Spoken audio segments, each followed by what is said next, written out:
नमस्कार, स्वागत है आप सभी का वाइब्रेंट बिहार झारखंड में। मैं हूं आपके साथ मोदिता त्रिपाठी। क्या एक फौजी का अनुशासन और एक रणनीतिकार का दिमाग अब बिहार की तकदीर लिखने में मदद करेगा? पटना के लोक भवन में आज एक ऐसी शख्सियत ने शपथ ली जिसके नाम से सरहद पार दुश्मन कांपते थे। लेफ्टिनेंट जनरल सैयद अता हसनैन, भारतीय सेना के वो जवान अफसर जिन्होंने कश्मीर की वादियों में आतंकवाद की कमर तोड़ी, आज वे बिहार के नए राज्यपाल बन चुके हैं। आखिर केंद्र सरकार ने एक रिटायर्ड लेफ्टिनेंट जनरल को बिहार की कमान क्यों सौंपी? क्या बिहार के राजभवन से अब हार्ट्स एंड माइंड्स वाले वो मशहूर नीति चलेगी जिसने कश्मीर को मुख्य धारा से जोड़ा था? आज के इस विशेष रिपोर्ट में हम आपको शपथ ग्रहण की झलकियों के साथ साथ महामहिम राज्यपाल के उस गौरवशाली इतिहास के बारे में भी बताएंगे, जिसे जानकर हर हिंदुस्तानी का सीना गर्व से चौड़ा हो जाएगा। तो वीडियो को अंत तक जरूर देखिएगा, क्योंकि बिहार के इतिहास में आज एक नया अध्याय जुड़ गया है। आज शनिवार का दिन बिहार के लिए ऐतिहासिक रहा। पटना के लोक भवन में आयोजित एक भव्य समारोह में लेफ्टिनेंट जनरल सैयद अता हसनैन ने बिहार के नए राज्यपाल के रूप में पद और गोपनीयता की शपथ ली। पटना हाईकोर्ट के चीफ जस्टिस संगम कुमार साहू ने उन्हें शपथ दिलाई। इस मौके पर मुख्यमंत्री नीतीश कुमार, उप मुख्यमंत्री सम्राट चौधरी समेत बिहार सरकार के तमाम बड़े मंत्री और आला अधिकारी मौजूद रहे। आपको बता दें कि महामहिम 12 मार्च को ही पटना पहुंच गए थे, जहां एयरपोर्ट पर बिहार विधानसभा के अध्यक्ष डॉक्टर प्रेम कुमार ने उनका भव्य स्वागत किया था। उन्हें गार्ड ऑफ ऑनर दिया गया और पूरे राजकीय सम्मान के साथ राजभवन लाया गया। आज की शपथ के साथ ही बिहार को एक ऐसा अभिभावक मिला है जिसके पास 40 सालों का लंबा सैन्य अनुभव है। देश सेवा का जज्बा महामहिम हसनैन साहब के खून में है। उनके पिता भी भारतीय सेना में एक बड़े अधिकारी थे और उन्होंने भी बिहार की रेजिमेंट में अपनी सेवाएं दी थी। यानी बिहार से उनका नाता आज का नहीं बल्कि पीढ़ियों पुराना है। यही वजह है जब वे पटना एयरपोर्ट पर उतरे तो उनके चेहरे पर एक अलग ही अपनापन था।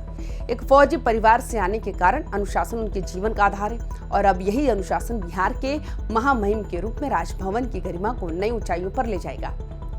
दोस्तों, सैयद अता हसनैन सिर्फ एक नाम नहीं बल्कि भारतीय सेना की एक मिसाल है।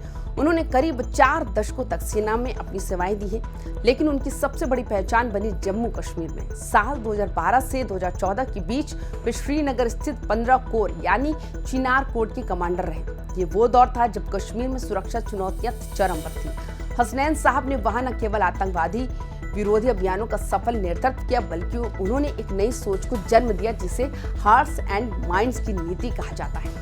उन्होंने बंदूक के साथ साथ कश्मीर के युवाओं के दिलों को जीतने का काम किया। उन्होंने शिक्षा, खेल और रोजगार के जरिए वहां के भटके हुए नौजवानों को देश की मुख्य धारा से जोड़ा। यही वजह है कि आज भी कश्मीर में उन्हें बड़े सम्मान के साथ याद किया जाता है।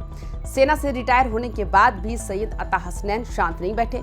उनकी काबिलियत को देखते हुए उन्हें राष्ट्रीय आपदा प्रबंधन प्राधिकरण यानी NDMA का सदस्य बनाया गया, जहां उन्होंने देश की बड़ी आपदाओं के समय प्रबंधन की कमान संभाली। इसके अलावा शिक्षा के क्षेत्र में उनके योगदान को देखते हुए वे कश्मीर यूनिवर्सिटी के चांसलर की जिम्मेदारी भी निभा चुके हैं। अब उनका वही अनुभव बिहार के विश्वविद्यालयों और प्रशासनिक सुधारों में काम आने वाला है।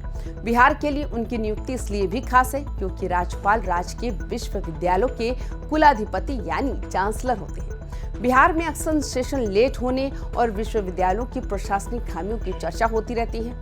हसनैन साहब खुद कश्मीर यूनिवर्सिटी के चांसलर रह चुके हैं, जहां उन्होंने शिक्षा के स्तर को सुधारने के लिए कई कड़े और प्रभावी कदम उठाए थे। उम्मीद की जा रही है कि उनके आने से बिहार के छात्रों को समय पर डिग्री मिलेगी और कैंपस में फौजी अनुशासन के साथ पढ़ाई का माहौल बेहतर होगा।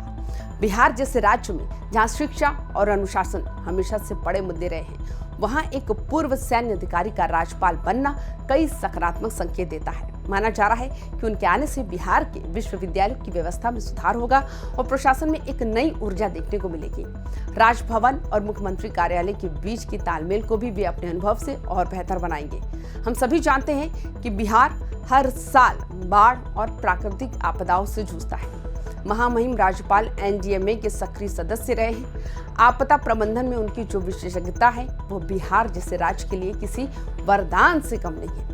संकट के समय कैसे क्विक एक्शन लेना है और संसाधनों का सही प्रबंधन कैसे करना है, इसमें उन्हें महारत हासिल है। उनके मार्गदर्शन में बिहार का आपदा प्रबंधन विभाग अब और भी आधुनिक और मुस्तैद हो सकता है।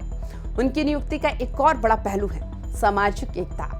कश्मीर में उन्होंने जिस तरह से हार्ट्स एंड माइंड्स नीति के जरिए लोगों को जोड़ा, उसकी मिसाल आज भी दी जाती है। बिहार जैसे विविधता वाले राज्य में जहां अलग अलग विचारधाराओं का संगम है, वहां एक ऐसी शख्सियत का होना जो संवाद और विश्वास में भरोसा रखती हो, बहुत बड़ी बात है।